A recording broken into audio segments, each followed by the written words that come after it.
Hello friends, આજે બનાવીશું મગફળીની એક નવી યુનિક રેસિપી. એટલી ગજબની ટેસ્ટી કે પનીર છોલેના સ્વાદને પણ ભૂલી જશો. સાવ સિમ્પલ, ઘરની જ વસ્તુથી કોઈ વધારાની તામઝામ વગર ફટાફટથી બનીને તૈયાર થાય છે. સાચે જ એક વખત ટ્રાય કરી જુઓ, તમે પણ ફેન થઈ જશો. તો ચાલો ઝડપથી રીત જોઈ લઈએ. સૌથી પહેલાં આપણે અહીંયા 1 કપ જેટલા મગફળીના દાણા લઈશું અને અંદાજે 3 નંગ જેટલા ટમેટા લેશું. ટમેટાને મેં ધોઈ ચોખ્ખા કરીને લીધેલા છે. એક મીડિયમ સાઇઝની ડુંગળીને સાફ કરીને તૈયાર કરેલી છે, એને ઉમેરી દઈએ. અને એક લીલું મરચું લઈશું. ત્યાર પછી એક મીડિયમ સાઇઝના બટેકાને ધોઈ ચોખ્ખું કરી આ રીતે રફલી ચોપ કરેલું છે, એને ઉમેરી દઈએ. અને હવે અંદાજે અડધા ગ્લાસ જેટલું પાણી ઉમેરી દઈએ. ત્યાર પછી આપણે ઢાંકણ ઢાંકીશું અને કુકરની 2 સીટી વગાડી લઈશું. અહીંયા કુકરની 2 સીટી થઈ ગઈ છે.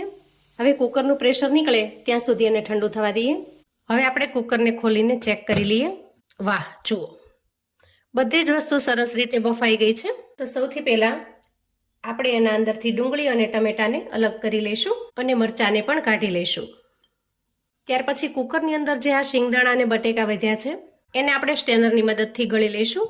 અહીંયા જે પાણી વધ્યું છે એ પાણીને આપણે ફેંકીશું નહીં, કેમ કે આ પાણીનો આપણે આગળ ઉપયોગ કરીશું. હવે જુઓ, અહીંયા ટમેટા એકદમ સરસ રીતે સોફ્ટ થઈ ગયા છે.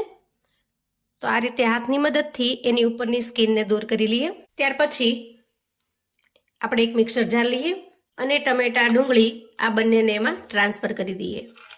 મરચાંનો જે ઉપરનો ભાગ છે એને આપણે આ રીતે દૂર કરી લેવાનો અને મરચાંને પણ ઉમેરી દેવાનું છે. અહીંયા ડુંગળીને આપણે કટ કરવાની જરૂર નહીં પડે, કેમ કે એકદમ સરસ સોફ્ટ થઈ ગઈ છે, બફાઈ ગઈ છે. અંદાજે 4 થી 5 ચમચી જેટલું પાણી ઉમેરી દઈએ અને બધી જ વસ્તુને એકદમ સરસ રીતે પીસી લઈએ. જુઓ, આ રીતે આપણે એકદમ સરસ ફાઇન પ્યુરી બનાવી લેવાની છે. હવે તૈયાર થયેલી પ્યુરીને આપણે એક બાઉલમાં કાઢી લઈએ અને ફરી એ જ મિક્સર જાર લઈશું અને ત્યાર પછી જારની અંદર શિંગદાણા અને બટેકા બાફીને તૈયાર કરેલા છે એને ઉમેરી દઈએ. અહીંયા જુઓ, બટેટું એકદમ સરસ બફાઈ ગયું છે અને એ જ રીતે શિંગદાણા પણ સરસ રીતે બફાઈ ગયા છે. હવે આ સમયે અંદાજે 4 થી 5 ચમચી જેટલું પાણી લઈએ. જુઓ, અહીંયા પાણી વધારે લેવાનું નથી, માત્ર 4 થી 5 ચમચી જેટલું જ આપણે પાણી ઉમેરીશું, કેમ કે વધારે પડતું પાણી ઉમેરીશું ને તો બેટર વધારે પડતું ઢીલું થઈ જશે અને આપણે જેવી જોઈએ એવી કન્સિસ્ટન્સીમાં તૈયાર નહીં થાય. જેથી આ સમયે આપણે માપનું જ પાણી ઉમેરીશું અને હવે ક્રશ કરી લઈશું. હવે શિંગદાણા બટેકાને પીસી લેવાથી એની આવી સરસ મજાની પેસ્ટ તૈયાર થઈ જશે.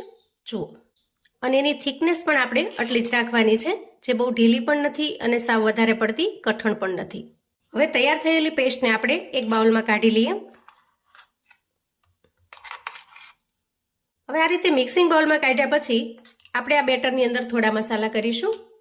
તો સૌથી પહેલાં એક મોટી ચમચી ભરી અને આપણે ચણાનો લોટ ઉમેરીશું બાઇન્ડિંગ માટે અને ત્યાર પછી ઉમેરીશું સ્વાદ પ્રમાણે મીઠું. થોડો શેકેલા જીરાનો પાવડર ઉમેરીશું 1 ચમચી જેટલો અને અડધી ચમચી જેટલું આખું જીરું ઉમેરીશું અને હવે આ બધી જ વસ્તુને સરસ રીતે મિક્સ કરી લઈશું.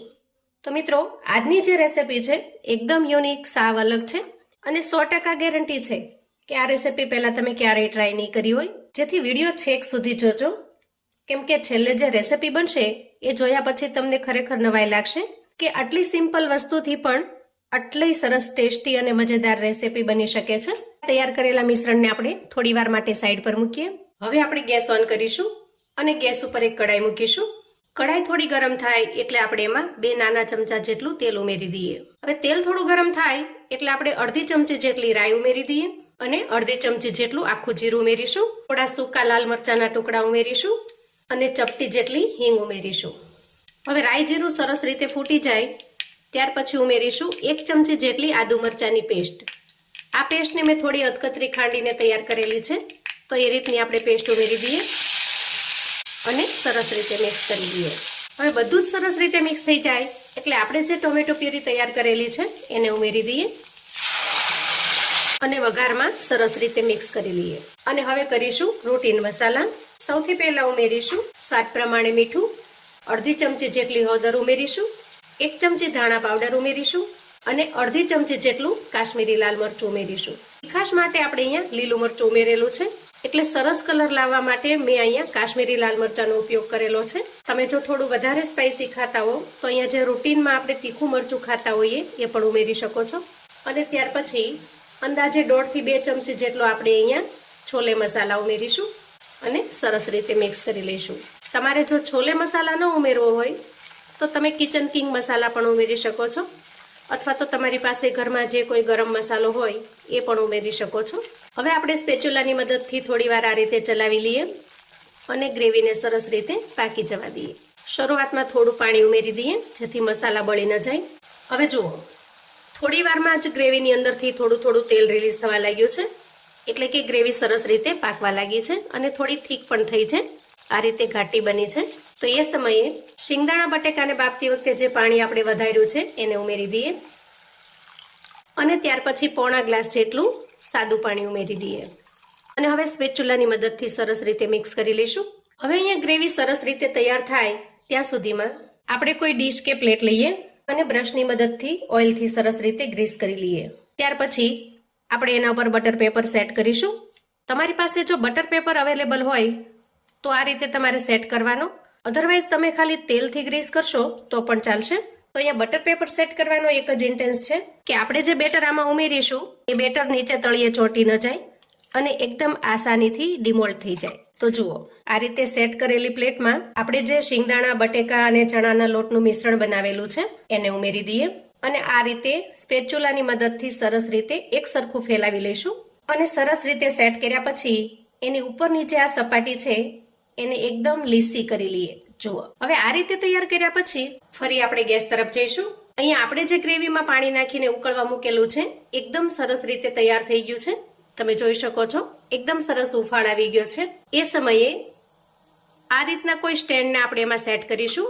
તો મોટાભાગે દરેકના ઘરમાં આ રીતનું સ્ટેન્ડ અવેલેબલ હોય છે જે આસાનીથી આપણે એને સેટ કરી શકીએ અને ત્યાર પછી જે પ્લેટને આપણે તૈયાર કરેલી છે એને એના ઉપર સેટ કરીશું અને હવે લીડ ઢાંકી અને કવર કરી લઈએ અને અંદાજે 10 મિનિટ સુધી સરસ રીતે સ્ટીમ થવા દઈએ. હવે અંદાજે 10 મિનિટ પછી લીડ ખોલીને ચેક કરી લઈશું.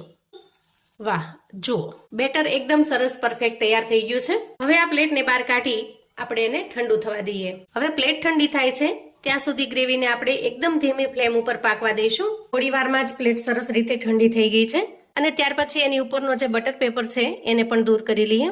તો મિત્રો, અહીંયા આપણે મગફળીમાંથી એટલે કે શિંગદાણામાંથી સરસ મજાનું પનીર બનાવીને તૈયાર કર્યું છે. ટેસ્ટમાં એટલું લાજવાબ લાગે છે કે જો એક વખત તમે આ રીતે બનાવીને તૈયાર કરી લીધું તો પછી બીજા બધા જ ટેસ્ટને ભૂલી જશો, એની 100% ગેરંટી છે. હવે આપણે પનીરના પીસ કરી લઈએ. અહીંયા તમને જેવડી સાઈઝમાં ફાવે એવડી સાઈઝમાં પીસ કરી લેવાના છે. હું અહીંયા મીડિયમ સાઈઝના પીસ કરી રહી છું. જેવા આપણે પનીરના ટુકડા કરતા હોઈએ એ રીતના ટુકડા જ કરી રહી છું, જેથી લુક પણ એકદમ સરસ પનીર જેવો આવશે. જુઓ, એકદમ પનીર જેવા જ પીસ બને છે અને અહીંયા એક ટુકડો તમને હું તોડીને બતાવું. વાહ, જુઓ, એકદમ સુપર સોફ્ટ બન્યું છે અને થોડું ટેસ્ટ કરતા એનો ટેસ્ટ પણ એકદમ ગજબનો બનીને તૈયાર થયો છે. એક વખત જો આ રીતે તમે પનીર બનાવીને તૈયાર કર્યું તો રિયલ પનીરને પણ ભૂલી જશો. એટલું મસ્ત ટેસ્ટી લાજવાબ બનીને તૈયાર થયું છે. ખરેખર તમે એના ફેન થઈ જશો. ઘરમાં જેને પણ ખવડાવશો ને એ તમારા વખાણ કરતા નહીં થાકે, એટલું સરસ ટેસ્ટી બન્યું છે. હવે આપણે અહીંયા મગફળીના પનીરના ટુકડા કરી લીધા છે, જેથી હવે આપણે ગેસ તરફ જઈશું અને આટલી વારમાં આપણી ગ્રેવી પણ એકદમ સરસ થીક થઈ ગઈ છે. હવે આપણે એના અંદર મગફળીનું જે પનીર બનાવ્યું છે એને ઉમેરી દઈએ. આ પનીરને તમે સિમ્પલ પણ ખાઈ શકો છો. એક વખત ટ્રાય કરજો. એટલું અમેઝિંગ ટેસ્ટી લાગે છે કે શાક બનાવતા પહેલા આ એમનેમ જ પૂરું થઈ જશે. જુઓ, અને પનીર ઉમેર્યા પછી આપણે સરસ રીતે મિક્સ કરી લઈએ. અહીંયા તમે એનો લુક જોઈ શકો છો. એકદમ પનીરના પીસ હોય એવો જ લુક દેખાઈ રહ્યો છે. પહેલી નજરે કોઈને ખ્યાલ પણ નહીં આવે કે તમે આ મગફળીમાંથી પનીર બનાવીને તૈયાર કર્યું છે. હવે આ રીતે ગ્રેવીમાં ટુકડાને મિક્સ કર્યા પછી ઉપરથી થોડી કોથમીર ઉમેરી દઈએ અને સરસ રીતે મિક્સ કરી લઈએ. ઘરની જ વસ્તુથી ખૂબ જ સુપર ટેસ્ટી સ્વાદિષ્ટ એવું શાક બનીને તૈયાર થાય છે. તો અહીંયા આપણું દેશી પનીર બનીને તૈયાર છે. ગેસની ફ્લેમને કરીશું બંધ અને તૈયાર થયેલા શાકને સર્વ કરી લઈશું. તો જુઓ, મગફળીના પનીરનું એકદમ સુપર ટેસ્ટી શાક બનીને તૈયાર છે. આ શાકને તમે પૂરી, પરાઠા, રોટલી, ભાખરી કે રોટલાની સાથે એન્જોય કરી શકો છો. દરેકની સાથે આ શાકનો ટેસ્ટ એકદમ લાજવાબ લાગે છે. વળી દાળ ભાતની સાથે તમે સાઈડ ડિશ તરીકે પણ સર્વ કરી શકો છો. એવું એકદમ સરસ અમેઝિંગ ટેસ્ટી બનીને તૈયાર થાય છે. અહીં હું તમને એક પીસ કટ કરીને બતાવું. જુઓ, એકદમ સરસ સોફ્ટ, મોઢામાં મૂકતા જ પીગળી જાય એટલું સરસ સોફ્ટ બને છે. જુઓ, ઘરના નાના મોટા સૌને ખૂબ જ પસંદ આવે એવું ટેસ્ટી પણ બને છે. તો આવું અવનવું જાણવા માટે અને મને સપોર્ટ કરવા માટે ચેનલ પર જો તમે નવા છો તો પ્લીઝ ચેનલને સબસ્ક્રાઇબ કરજો. વિડીયો ગમે તો લાઈક અને શેર કરજો. તમારા સગા સંબંધી મિત્રોને પણ આપણી આજની એકદમ યુનિક, અલગ અને નવી રીતે બનાવેલી મગફળીના શાકની રેસિપી ચોક્કસથી મોકલી આપજો, જેથી એ લોકો પણ બનાવીને તૈયાર કરી શકે, એન્જોય કરી શકે અને એના પરિવારને પીરસી શકે. કોમેન્ટમાં મને ચોક્કસથી જણાવજો મિત્રો કે આજની આ યુનિક અલગ રેસિપી તમને કેવી લાગી છે. ફરી મળીશું એક નવી રેસિપી સાથે. ત્યાં સુધી આવજો મિત્રો.